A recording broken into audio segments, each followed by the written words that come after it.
New Jersey therapist murder, husband's panicked 911 call released as killer remains unknown. Did you know?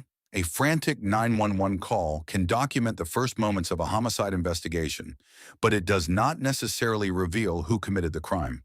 Tonight's crime story comes from Chester, New Jersey, where investigators are still searching for the person who fatally stabbed 35-year-old psychotherapist Brooke Hanlon inside her home. Brooke was found on June 6, 2026, after her husband, Connor Hanlon, called 911 and reported finding her unresponsive and bleeding.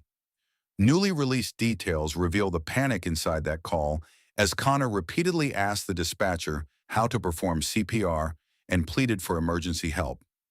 The medical examiner later determined that Brooke died from multiple sharp force injuries and ruled her death a homicide. No arrest has been announced, and her husband has not been accused of wrongdoing. Act 1, the 911 call. The call came in at approximately 4:29 in the afternoon. Connor told the dispatcher his wife was bleeding and unresponsive. He asked whether he should move her. He requested CPR instructions. Emergency responders were sent to the residence. Within minutes, what may initially have sounded like a medical emergency became a suspicious death investigation. By 4:42 p.m., authorities were already treating the scene differently. Then the autopsy confirmed the worst. Brooke had not died naturally. She had been attacked with a sharp weapon. The case remains open. Detectives must now determine who entered the house. Was there forced entry? Was anything stolen? Was Brooke specifically targeted?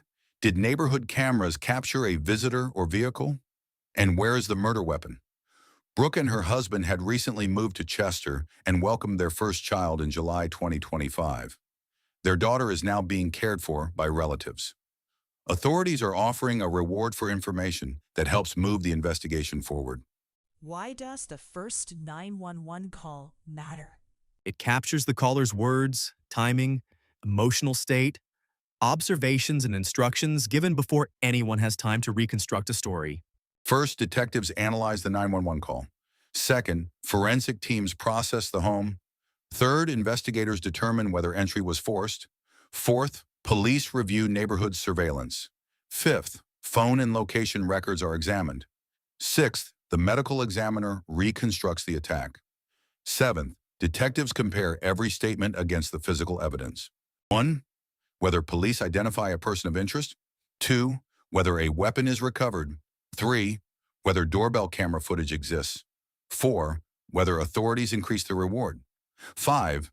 Whether forensic DNA leads to an arrest. Brooke Hanlon was found stabbed to death inside the home where she was raising her infant daughter. Her husband's panicked 911 call has now been heard publicly, but the central question remains unanswered. Who killed Brooke?